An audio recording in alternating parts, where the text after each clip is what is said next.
प्रभुं प्राणनाथं विभुं विश्वनाथं जगन्नाथनाथं सदानन्दभाजं भवद्भव्यभूतेश्वरं भूतनाथं शिवं शङ्करं शम्भुमीशानमीडे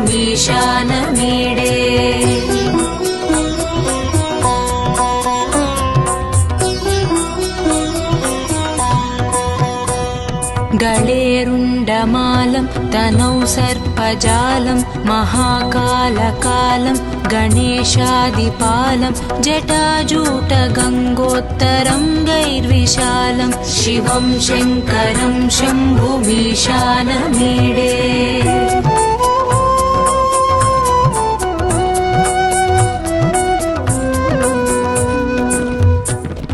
मुदामाकरं मण्डनं मण्डयन्तं महामण्डलं भस्मभूषाधरं तम् अनादिं ह्यपारं महामोहमारं शिवं शङ्करं शम्भुमीशानमीडे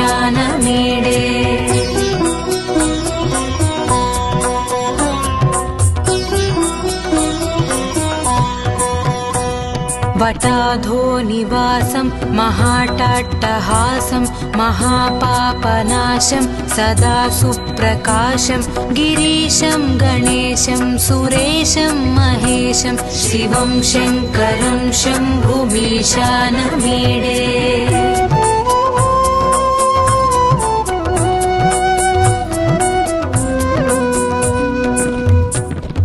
गिरीन्द्रात्मजा सङ्गृहीतार्धदेहं गिरौ संस्थितं सर्वदापन्नगेहं परब्रह्म ब्रह्मादिभिर्वन्द्यमानं शिवं शङ्करं शम्भुमीशानमीडे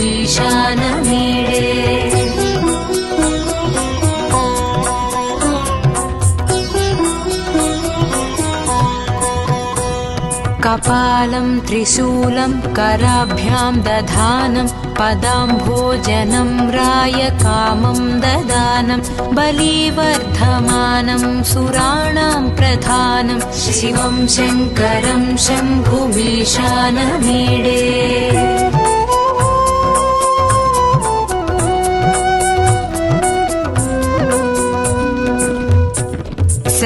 शरच्चन्द्रगात्रं गणानन्दपात्रं त्रिनेत्रं पवित्रं धनेशस्य मित्रम् अपर्णाकळत्रं सदा सच्चरित्रं शिवं शङ्करं शम्भुमीशानमीडे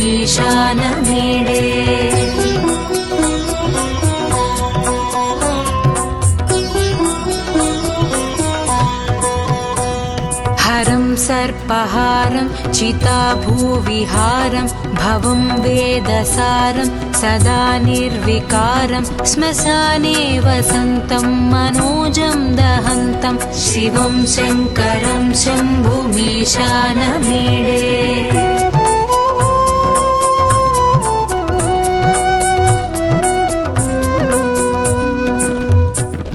स्वयं यः प्रभाते नरः शूलपाणे पठेत् स्तोत्ररत्नं द्विह प्राप्य रत्नं सुपुत्रं सुधान्यं सुमित्रं कळत्रं विचित्रैः समाराध्य मोक्षं प्रयाति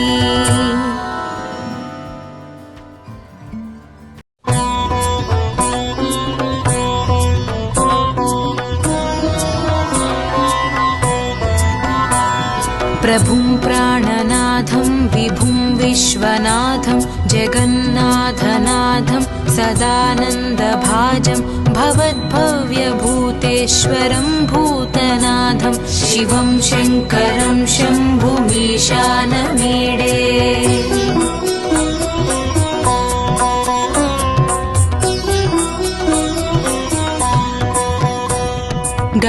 गळेरुण्डमालं तनौ सर्पजालं महाकालकालं गणेशादिपालं जटाजूटगङ्गोत्तरं गैर्विशालं शिवं शङ्करं शम्भुमीशानमीडे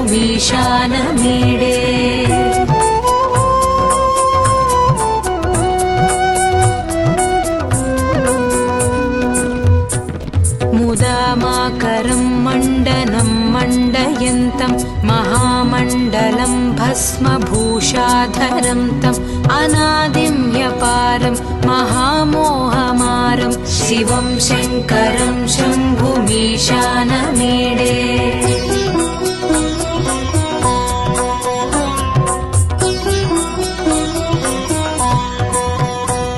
वटाधो निवासं महाटाट्टहासं महापापनाशं सदा सुप्रकाशं गिरीशं गणेशं सुरेशं महेशं शिवं शङ्करं शम्भुमीशानमीडे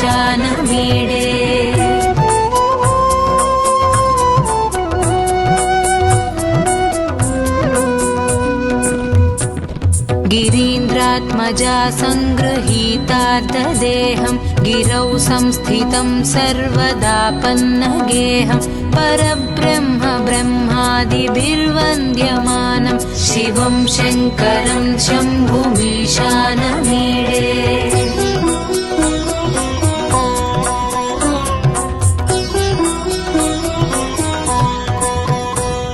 कपालं त्रिशूलं कराभ्यां दधानं पदाम्भोजनं रायकामं ददानं बलिवर्धमानं सुराणां प्रधानं शिवं शङ्करं शम्भुमीशानमीडे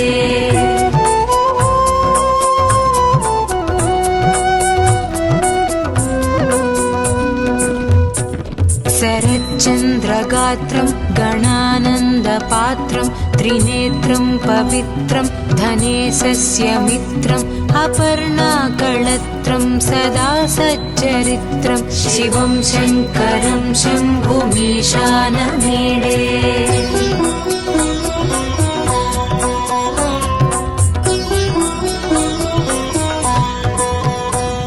हरं सर्पहारं चिताभूविहारं भवं वेदसारं सदा निर्विकारं श्मशाने वसन्तं मनोजं दहन्तं शिवं शङ्करं शम्भुमीशानमीडे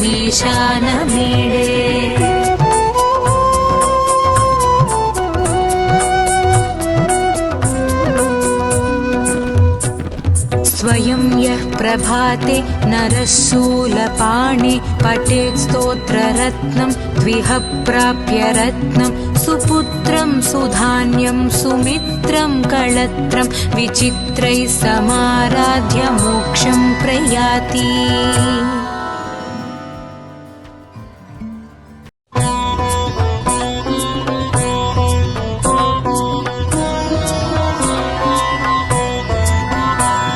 प्रभुं प्राणनाथं विभुं विश्वनाथं जगन्नाथनाथं सदानन्दभाजं भवद्भव्यभूतेश्वरं भूतनाथं शिवं शङ्करं शम्भुमीशानमीडे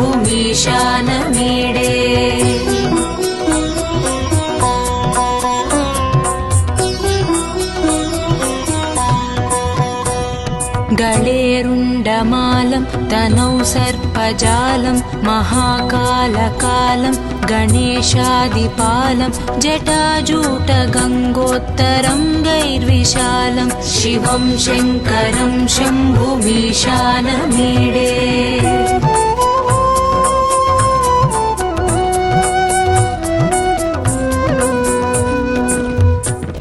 मुदामाकरं मण्डनं मण्डयन्तं महामण्डलं भस्मभूषाधरं तम् अनादिं ह्यपारं महामोहमारं शिवं शङ्करं शम्भुमीशानमीडे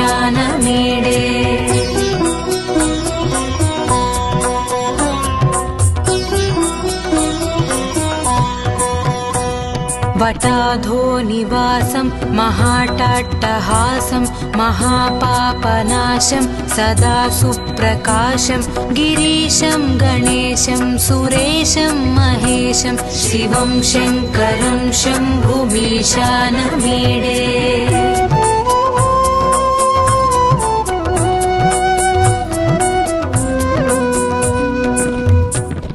गिरीन्द्र गिरीन्द्रात्मजा सङ्गृहीतार्धदेहं गिरौ संस्थितं सर्वदापन्नगेहं परब्रह्म ब्रह्मादिभिर्वन्द्यमानं शिवं शङ्करं शम्भुमीशानमीडे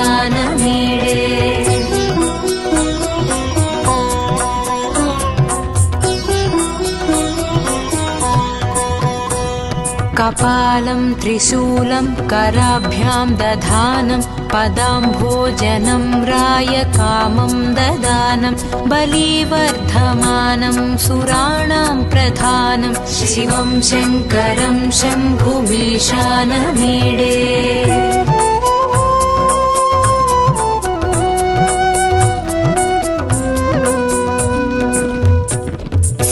शरच्चन्द्रगात्रं गणानन्दपात्रं त्रिनेत्रं पवित्रं धनेशस्य मित्रम् अपर्णाकळत्रं सदा सच्चरित्रं शिवं शङ्करं शम्भुमीशानमीडे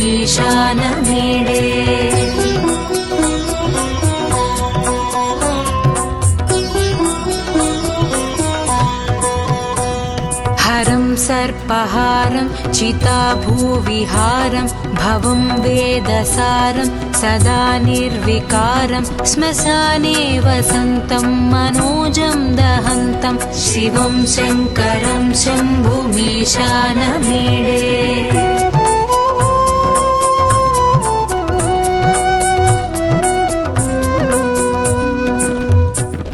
स्वयं यः प्रभाते नरः शूलपाणे पठेत् स्तोत्ररत्नं द्विह प्राप्य रत्नं सुपुत्रं सुधान्यं सुमित्रं कळत्रं विचित्रैः समाराध्य मोक्षं प्रयाति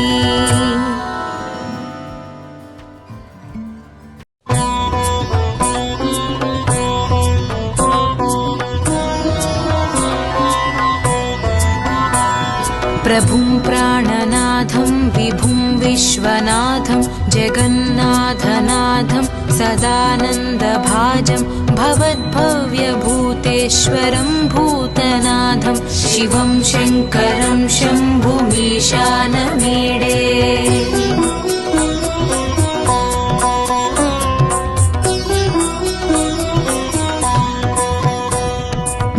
गळेरुण्डमालं तनौ सर्पजालं महाकालकालं गणेशादिपालं जटाजूटगङ्गोत्तरं गैर्विशालं शिवं शङ्करं शम्भुमीशानमीडे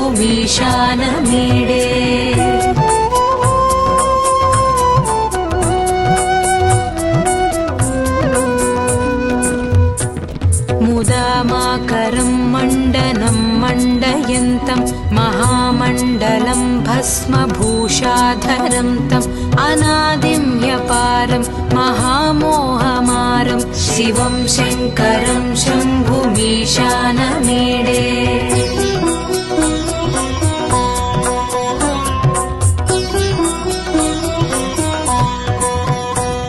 वटाधो निवासं महाटाट्टहासं महापापनाशं सदा सुप्रकाशं गिरीशं गणेशं सुरेशं महेशं शिवं शङ्करं शम्भुमीशानमीडे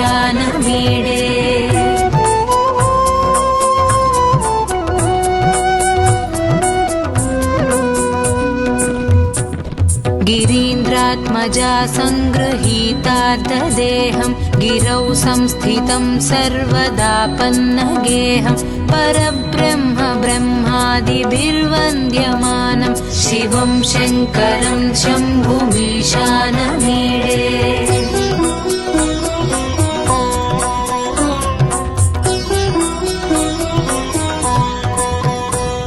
कपालं त्रिशूलं कराभ्यां दधानं पदाम्भोजनं रायकामं ददानं बलिवर्धमानं सुराणां प्रधानं शिवं शङ्करं शम्भुमीशानमीडे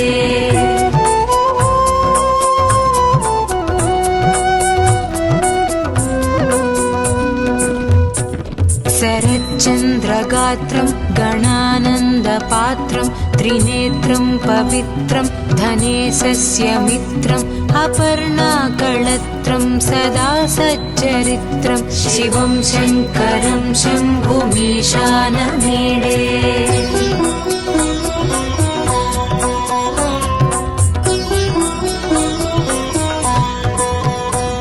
हरं सर्पहारं चिताभूविहारं भवं वेदसारं सदा निर्विकारं श्मशाने वसन्तं मनोजं दहन्तं शिवं शङ्करं शम्भुमीशानमीडे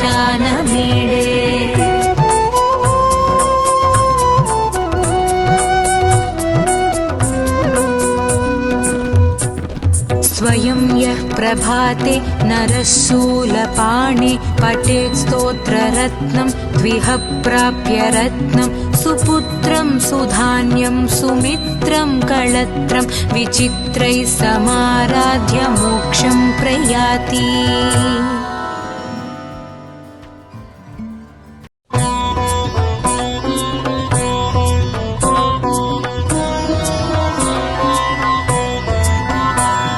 प्रभुं प्राणनाथं विभुं विश्वनाथं जगन्नाथनाथं सदानन्दभाजं भवद्भव्यभूतेश्वरं भूतनाथं शिवं शङ्करं शम्भुमीशानमीडे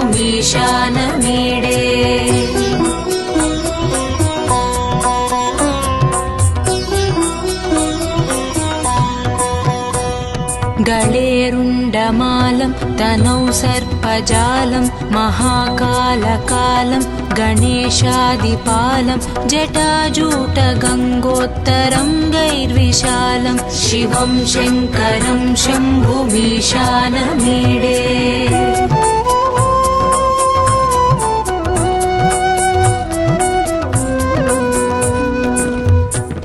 मुदामाकरं मण्डनं मण्डयन्तं महामण्डलं भस्मभूषाधरं तम् अनादिं ह्यपारं महामोहमारं शिवं शङ्करं शम्भुमीशानमीडे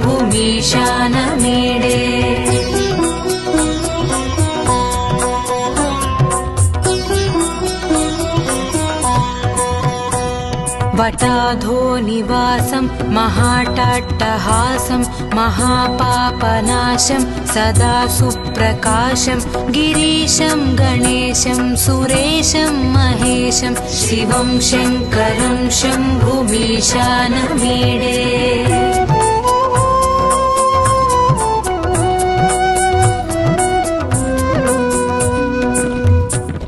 गिरीन्द्रात्मजा सङ्गृहीतार्धदेहं गिरौ संस्थितं सर्वदा पन्नगेहं परब्रह्म ब्रह्मादिभिर्वन्द्यमानं शिवं शङ्करं शम्भुमीशानमीडे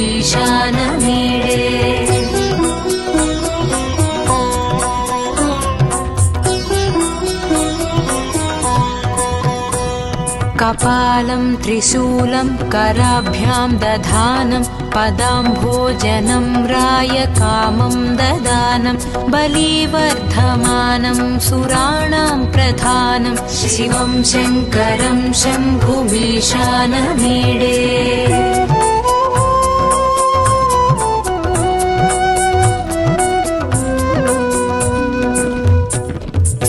शरच्चन्द्रगात्रं गणानन्दपात्रं त्रिनेत्रं पवित्रं धनेशस्य मित्रम् अपर्णाकळत्रं सदा सच्चरित्रं शिवं शङ्करं शम्भुमीशानमीडे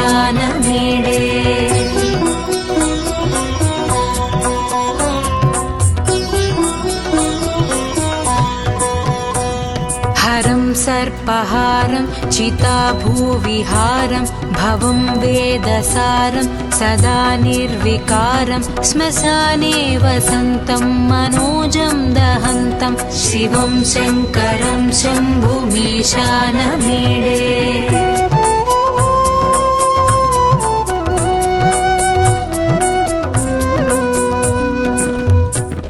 स्वयं यः प्रभाते नरशूलपाणि पठेत् स्तोत्ररत्नं द्विह प्राप्य रत्नं सुपुत्रं सुधान्यं सुमित्रं कळत्रं विचित्रैः समाराध्य मोक्षं प्रयाति।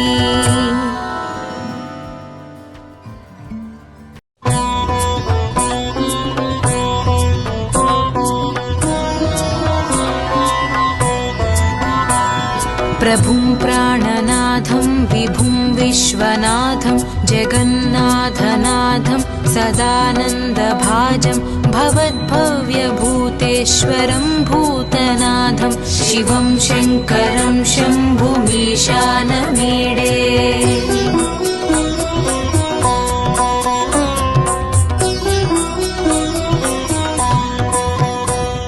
गळेरुण्डमालं तनौ सर्पजालं महाकालकालं गणेशादिपालं जटाजूटगङ्गोत्तरं गैर्विशालं शिवं शङ्करं शम्भुमीशानमीडे।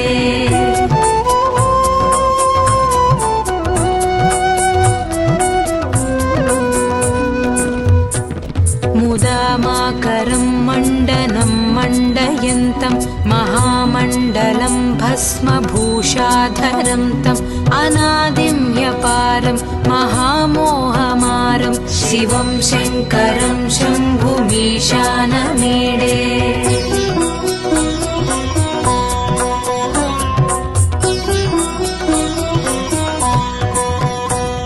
वटाधोनिवासं महाटाट्टहासं महापापनाशं सदा सुप्रकाशं गिरीशं गणेशं सुरेशं महेशं शिवं शङ्करं शम्भुमीशानमीडे।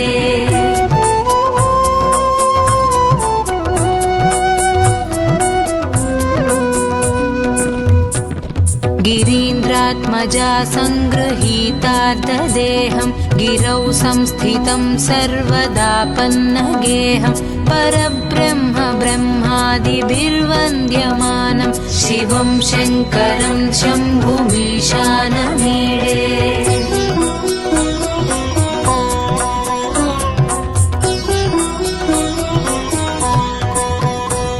कपालं त्रिशूलं कराभ्यां दधानं पदाम्भोजनं रायकामं ददानं बलिवर्धमानं सुराणां प्रधानं शिवं शङ्करं शम्भुमीशानमीडे।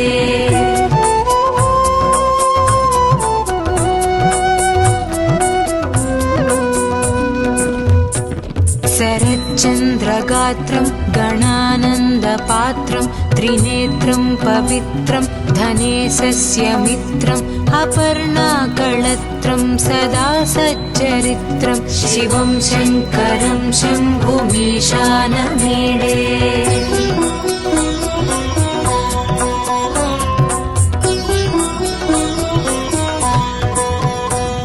हरं सर्पहारं चिताभूविहारं भवं वेदसारं सदा निर्विकारं श्मशाने वसन्तं मनोजं दहन्तं शिवं शङ्करं शम्भुमीशानमीडे।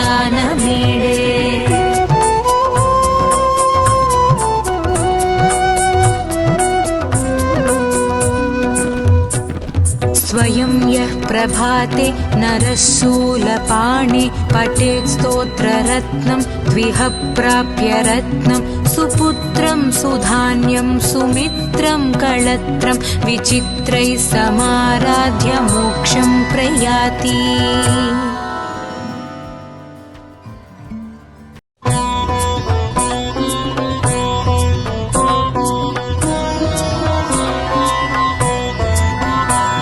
प्रभुं प्राणनाथं विभुं विश्वनाथं जगन्नाथनाथं सदानन्दभाजं भवद्भव्यभूतेश्वरं भूतनाथं शिवं शङ्करं शम्भुमीशानमीडे।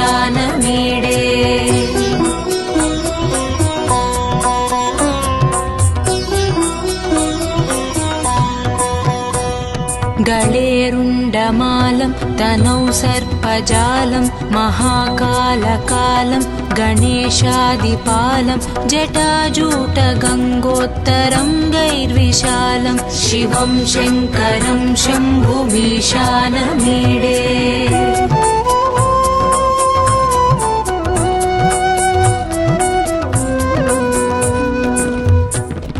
मुदामाकरं मण्डनं मण्डयन्तं महामण्डलं भस्मभूषाधरं तम् अनादिं ह्यपारं महामोहमारं शिवं शङ्करं शम्भुमीशानमीडे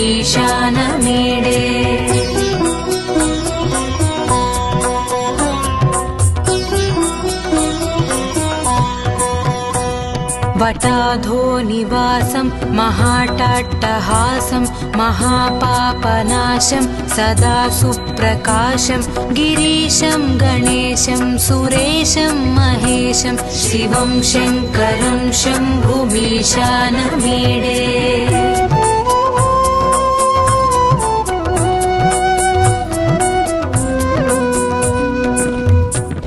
गिरीन्द्रात्मजा सङ्गृहीतार्धदेहं गिरौ संस्थितं सर्वदापन्नगेहं परब्रह्म ब्रह्मादिभिर्वन्द्यमानं शिवं शङ्करं शम्भुमीशानमीडे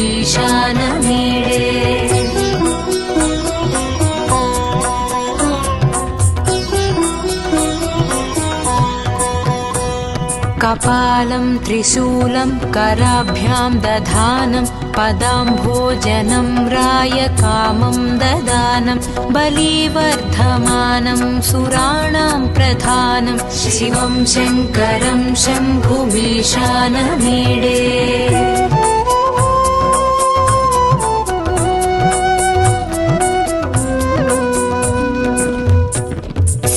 शरच्चन्द्रगात्रं गणानन्दपात्रं त्रिनेत्रं पवित्रं धनेशस्य मित्रम् अपर्णाकळत्रं सदा सच्चरित्रं शिवं शङ्करं शम्भुमीशानमीडे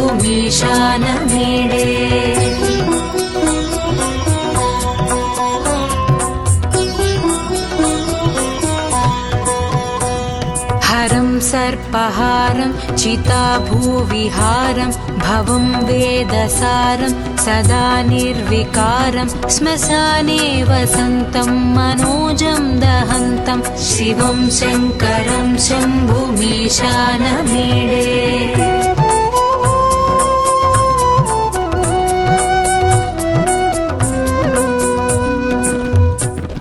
स्वयं यः प्रभाते नरः शूलपाणे पठेत् स्तोत्ररत्नं द्विह प्राप्य रत्नं सुपुत्रं सुधान्यं सुमित्रं कळत्रं विचित्रैः समाराध्य मोक्षं प्रयाति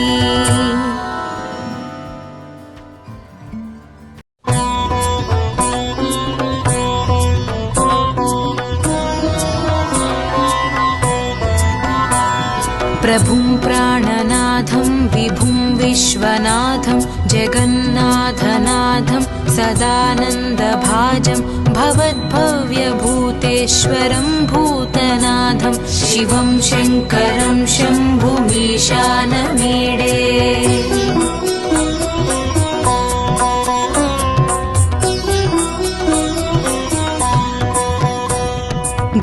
गळेरुण्डमालं तनौ सर्पजालं महाकालकालं गणेशादिपालं जटाजूटगङ्गोत्तरं गैर्विशालं शिवं शङ्करं शम्भुमीशानमीडे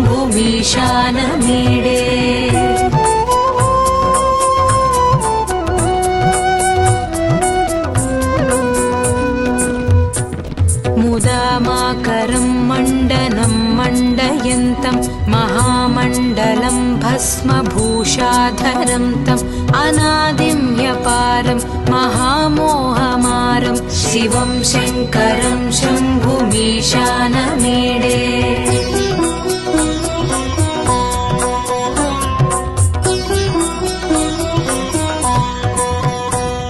वटाधोनिवासं महाटाट्टहासं महापापनाशं सदा सुप्रकाशं गिरीशं गणेशं सुरेशं महेशं शिवं शङ्करं शम्भुमीशानमीडे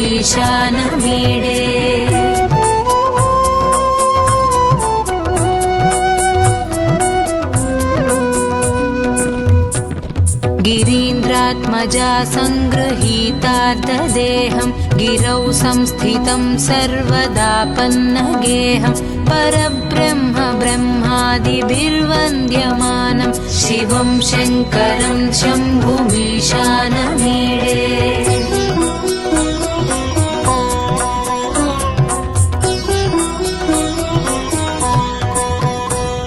कपालं त्रिशूलं कराभ्यां दधानं पदाम्भोजनं रायकामं ददानं बलिवर्धमानं सुराणां प्रधानं शिवं शङ्करं शम्भुमीशानमीडे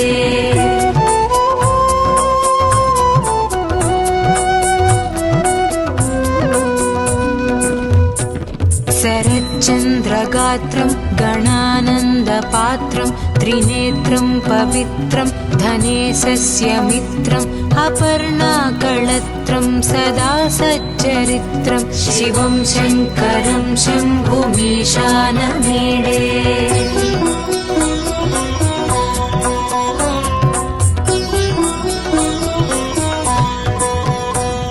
हरं सर्पहारं चिताभूविहारं भवं वेदसारं सदा निर्विकारं श्मशाने वसन्तं मनोजं दहन्तं शिवं शङ्करं शम्भुमीशानमीडे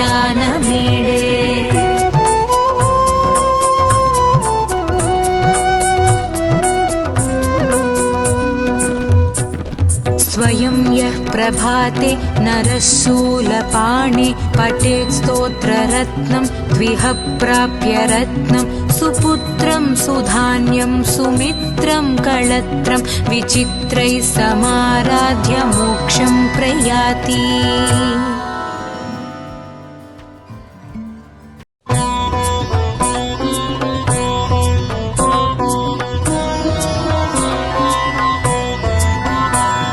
प्रभुं प्राणनाथं विभुं विश्वनाथं जगन्नाथनाथं सदानन्दभाजं भवद्भव्यभूतेश्वरं भूतनाथं शिवं शङ्करं शम्भुमीशानमीडे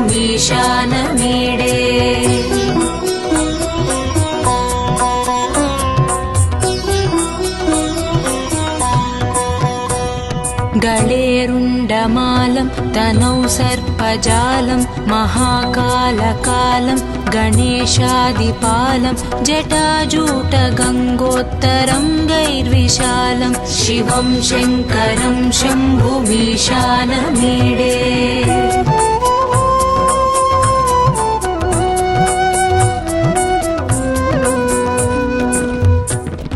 मुदामाकरं मण्डनं मण्डयन्तं महामण्डलं भस्मभूषाधरं तम् अनादिं ह्यपारं महामोहमारं शिवं शङ्करं शम्भुमीशानमीडे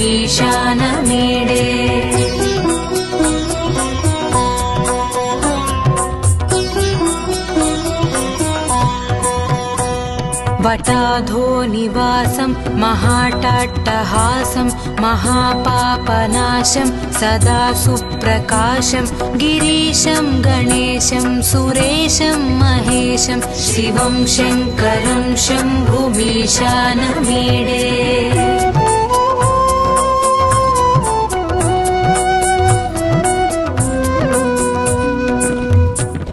गिरीन्द्रात्मजा सङ्गृहीतार्धदेहं गिरौ संस्थितं सर्वदापन्नगेहं परब्रह्म ब्रह्मादिभिर्वन्द्यमानं शिवं शङ्करं शम्भुमीशानमीडे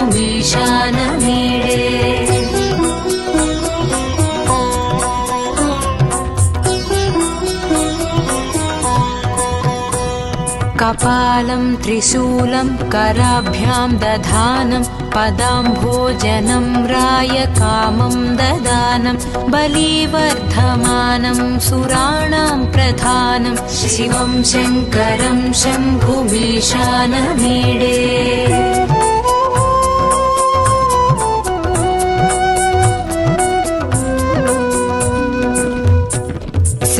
शरच्चन्द्रगात्रं गणानन्दपात्रं त्रिनेत्रं पवित्रं धनेशस्य मित्रम् अपर्णाकळत्रं सदा सच्चरित्रं शिवं शङ्करं शम्भुमीशानमीडे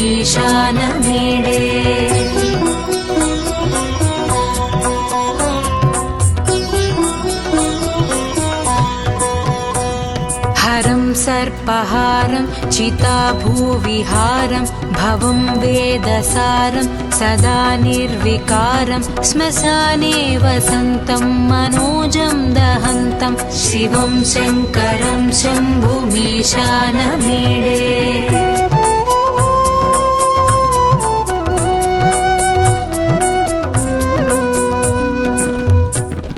स्वयं यः प्रभाते नरः शूलपाणे पठेत् स्तोत्ररत्नं द्विह प्राप्य रत्नं सुपुत्रं सुधान्यं सुमित्रं कळत्रं विचित्रैः समाराध्य मोक्षं प्रयाति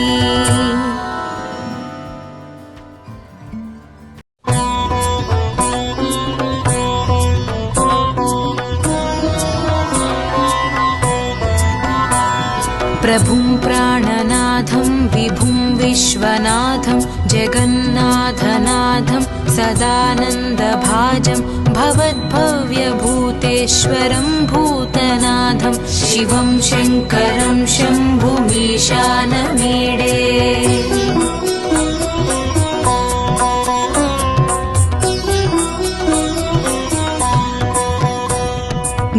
गळेरुण्डमालं तनौ सर्पजालं महाकालकालं गणेशादिपालं जटाजूटगङ्गोत्तरङ्गैर्विशालं शिवं शङ्करं शम्भुमीशानमीडे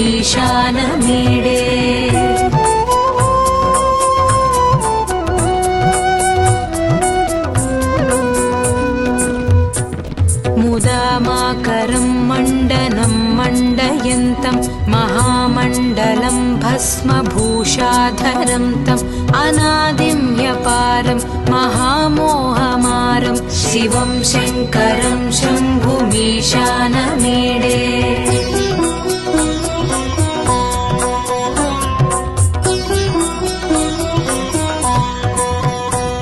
वटाधो निवासं महाटाट्टहासं महापापनाशं सदा सुप्रकाशं गिरीशं गणेशं सुरेशं महेशं शिवं शङ्करं शम्भुमीशानमीडे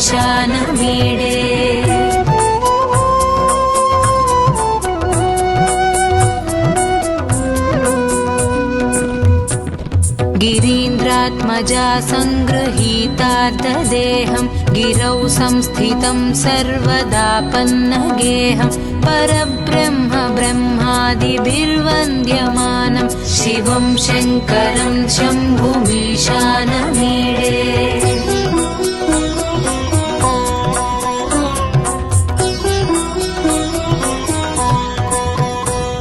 कपालं त्रिशूलं कराभ्यां दधानं पदाम्भोजनं रायकामं ददानं बलिवर्धमानं सुराणां प्रधानं शिवं शङ्करं शम्भुमीशानमीडे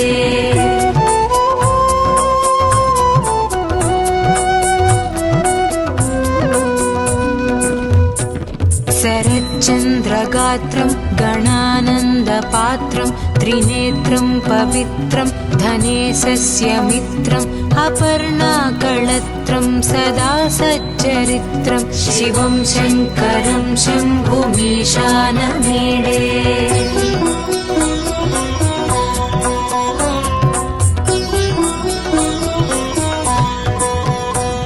हरं सर्पहारं चिताभूविहारं भवं वेदसारं सदा निर्विकारं श्मशाने वसन्तं मनोजं दहन्तं शिवं शङ्करं शम्भुमीशानमीडे।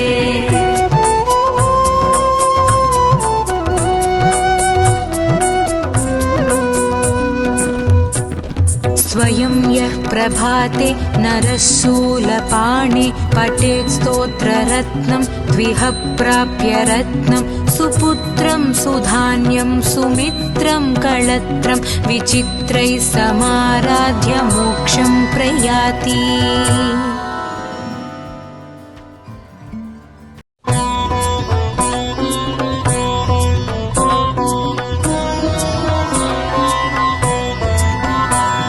प्रभुं प्राणनाथं विभुं विश्वनाथं जगन्नाथनाथं सदानन्दभाजं भवद्भव्यभूतेश्वरं भूतनाथं शिवं शङ्करं शम्भुमीशानमीडे।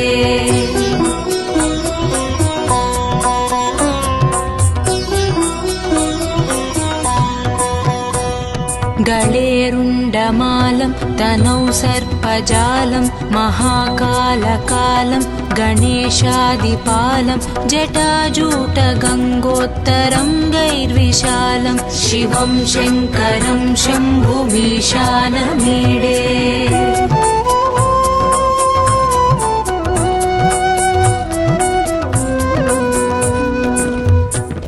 मुदामाकरं मण्डनं मण्डयन्तं महामण्डलं भस्मभूषाधरं तम् अनादिं ह्यपारं महामोहमारं शिवं शङ्करं शम्भुमीशानमीडे।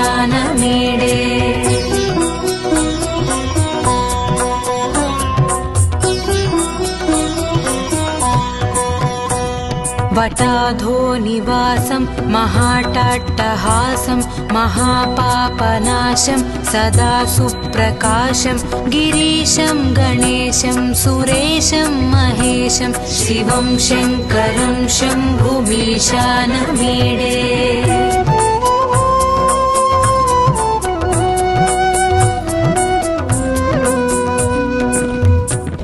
गिरीन्द्रात्मजा सङ्गृहीतार्धदेहं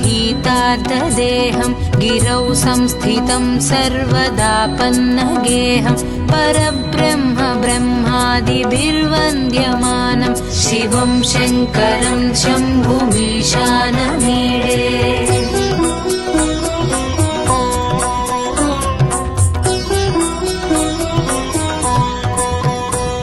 कपालं त्रिशूलं कराभ्यां दधानं पदाम्भोजनं रायकामं ददानं बलिवर्धमानं सुराणां प्रधानं शिवं शङ्करं शम्भुमीशानमीडे।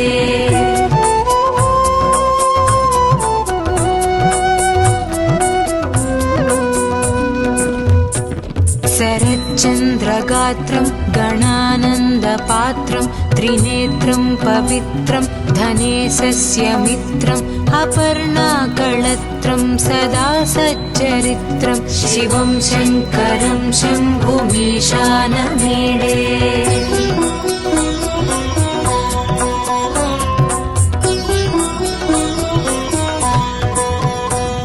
हरं सर्पहारं चिताभूविहारं भवं वेदसारं सदा निर्विकारं श्मशाने वसन्तं मनोजं दहन्तं शिवं शङ्करं शम्भुमीशानमीडे।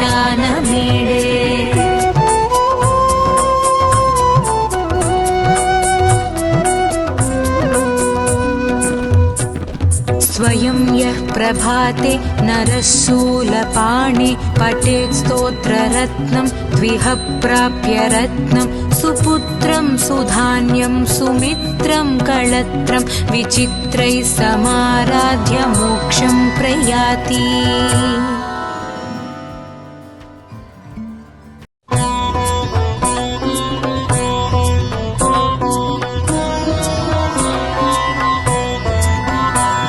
प्रभुं प्राणनाथं विभुं विश्वनाथं जगन्नाथनाथं सदानन्दभाजं भवद्भव्यभूतेश्वरं भूतनाथं शिवं शङ्करं शम्भुमीशानमीडे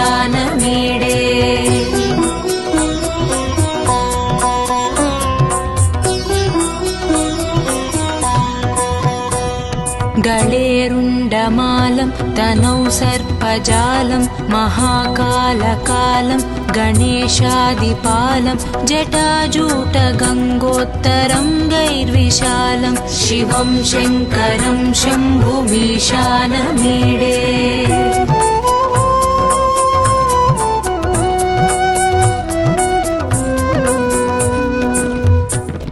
मुदामाकरं मण्डनं मण्डयन्तं महामण्डलं भस्मभूषाधरं तम् अनादिं ह्यपारं महामोहमारं शिवं शङ्करं शम्भुमीशानमीडे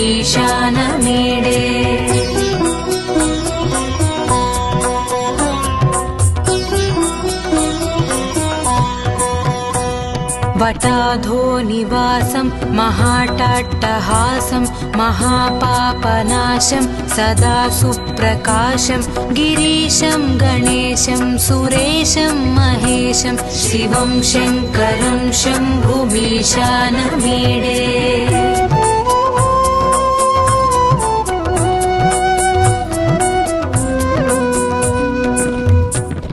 गिरीन्द्रात्मजा सङ्गृहीतार्धदेहं गिरौ संस्थितं सर्वदापन्नगेहं परब्रह्म ब्रह्मादिभिर्वन्द्यमानं शिवं शङ्करं शम्भुमीशानमीडे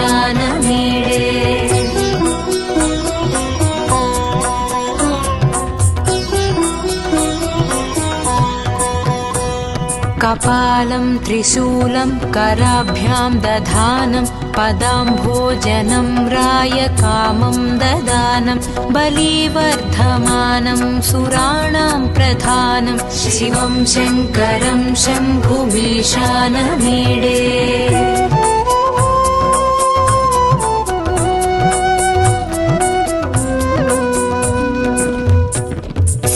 शरच्चन्द्रगात्रं गणानन्दपात्रं त्रिनेत्रं पवित्रं धनेशस्य मित्रम् अपर्णाकळत्रं सदा सच्चरित्रं शिवं शङ्करं शम्भुमीशानमीडे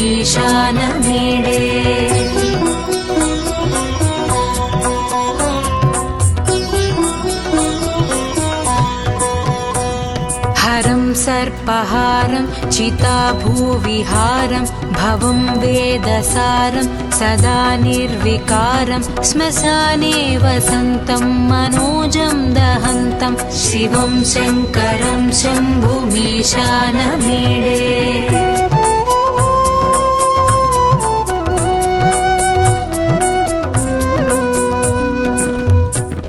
स्वयं यः प्रभाते नरः शूलपाणे पठेत् स्तोत्ररत्नं द्विह प्राप्य रत्नं सुपुत्रं सुधान्यं सुमित्रं कळत्रं विचित्रैः समाराध्य मोक्षं प्रयाति।